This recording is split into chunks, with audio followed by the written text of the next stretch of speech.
Hello everyone, it's Crafty Carol here from Crafty Carol's Cards here in gorgeous Northern Ireland today. We've got some sun, we've had some rain before, but now it's sunny so it's fine. And today I'm going to show you how to make a really simple no cut, no glue box. Well, there's a little bit of cutting to get your cardstock right first, because we're going to start with a piece of A4 cardstock.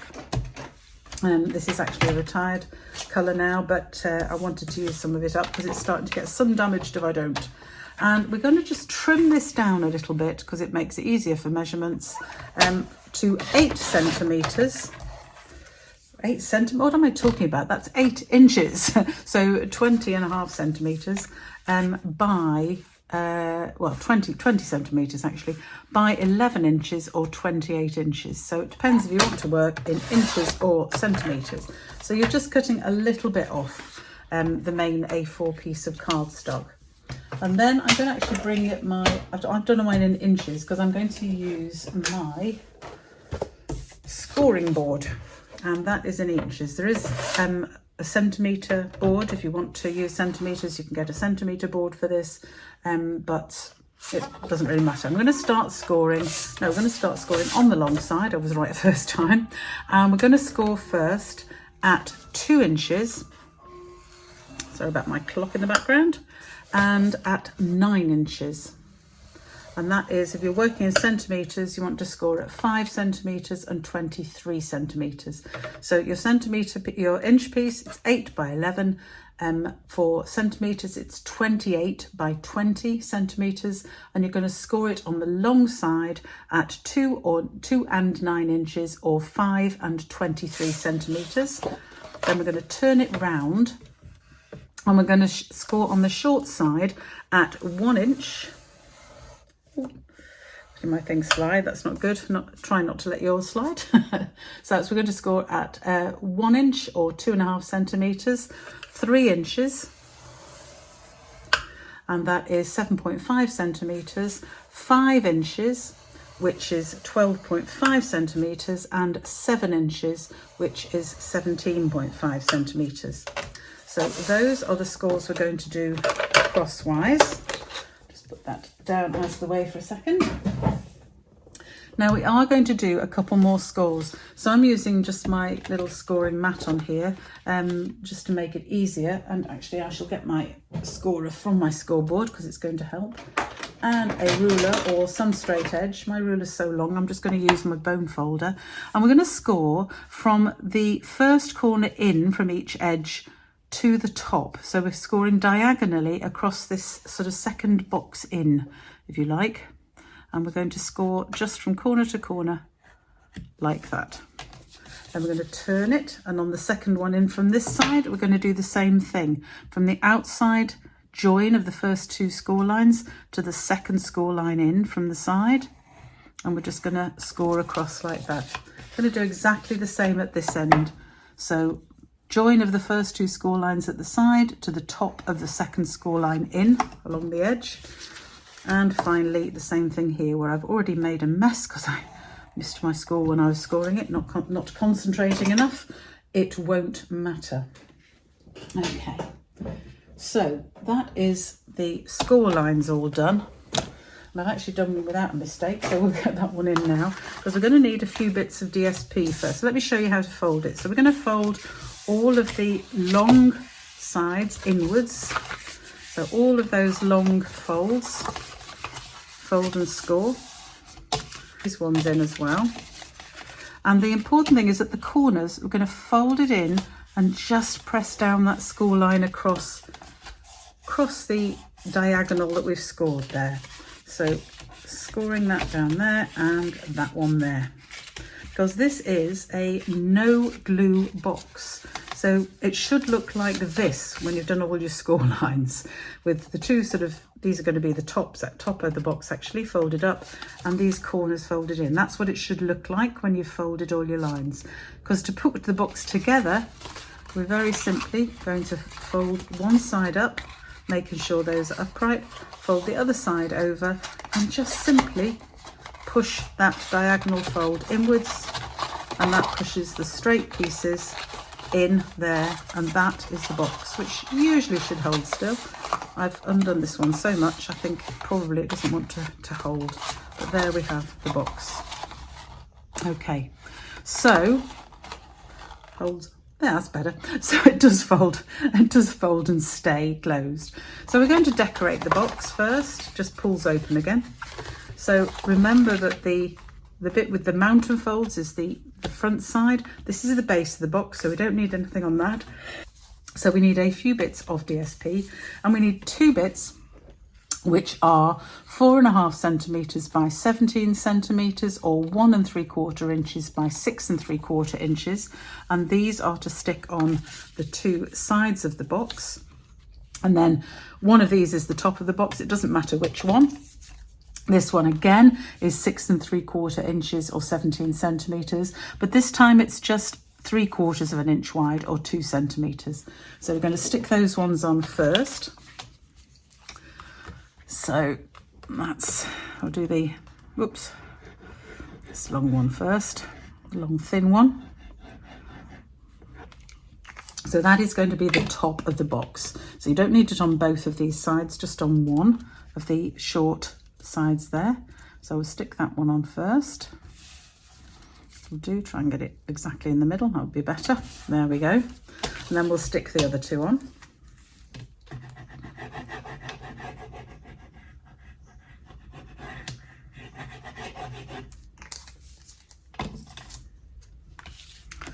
So one on here, and the other one on here, the other side. I don't bother sticking one on the bottom. You don't need DSP on the bottom of the box, for heaven's sake. This is a retired DSP. It's Dandy Designs, I think it was called. I have got so much of it, I thought I'd try and use some of it up. So put that on there like that, and then we want a few little tiny bits and we want 2 bits which are 4.5 centimetres by 4.5 centimetres, or 1 3/4 inches by 1 3/4 inches, and 2 more bits which are 2 centimetres width by 4 centimetres long, or so that's 3/4 of an inch by 1 3/4 of an inch. And these are going to go, these 2 are going to go on these 2 side bits next to the bit that you've stuck across the middle. So we want these 2 on here because they're going to show as they fold down to form the box. So I'll just quickly put glue on those. So these stick on these arms here. I measured my box in inches and did the DSP in centimetres, which isn't the best way, but it will do. So those go on there, and then we turn it over because these will show upwards, and these are the 2 squares that we put the final 2 bits of DSP on. So do remember to turn over your box before you put these ones on. So that goes on there like that, and this one here like this.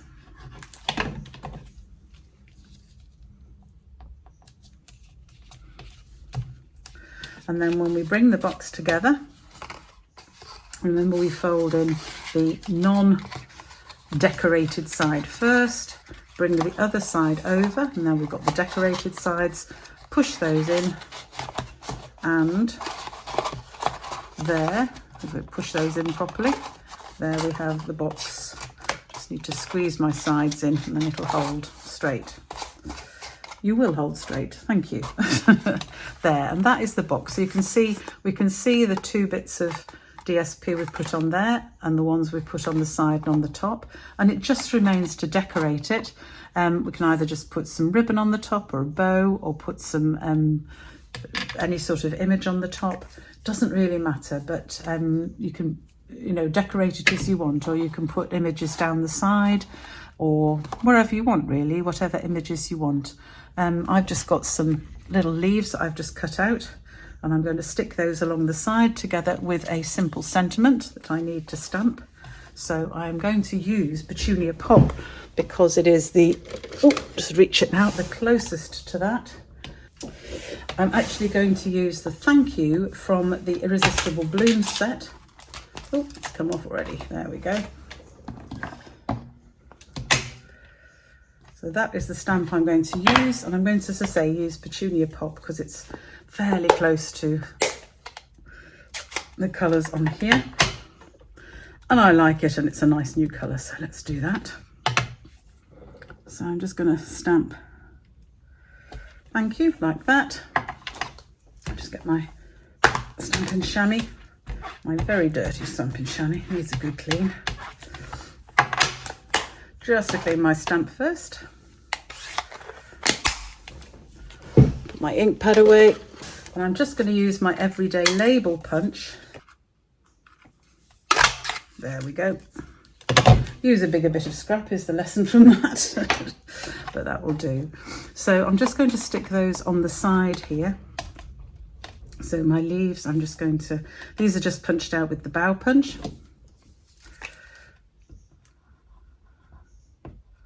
Which is still available. The Irresistible Blooms, by the way, the one I've got this thank you from, that is an online exclusive. So go online to get that. It's not in the new catalogue. It is just online. But it's one of my favourite sets. I hope it stays there forever because it's a beautiful set. So we're going to have just random leaves sticking on here and a random leaf the other side. And then a final one in the middle, or it's more or less in the middle, over which I'm going to put the sentiment with a few dimensionals. My dimensionals, I need a new pack of those obviously very soon. Just put a few along here. That'll do. Take the tops off those. And, oh, might be nice to have it the right way up. That leaf doesn't show in there, does it? I'm going to take that off again if it'll come. Yes, it will. Where should we have it? We'll have it sticking up there, I think. Just at the side there. That's better. Oh, I just stuck this to my desk. That wasn't good. Come off. There we go. Thank you. There. So there we have my very quick decorated box to say thank you. I'll probably add a little, I haven't got any ribbon near me at the moment, so to save me going and getting, I'll probably add a little bow on top. But that is the no glue, no cut, little slim box, and it just fits together beautifully. You can make these actually of any size. If you, I have seen smaller ones. I got one as a gift from one of the Stamping Up conferences I went to, but you can make them at other sizes as well if you wanted. But I like this size. It fits a lot of really nice little gifts, but it's just so easy to put together. So I hope you like this little box. Join all of the details and all of the measurements are on my blog at craftycarolscards.co.uk. Please subscribe to this channel if you haven't already, and I look forward to seeing you again soon. Thanks for joining me. Bye for now.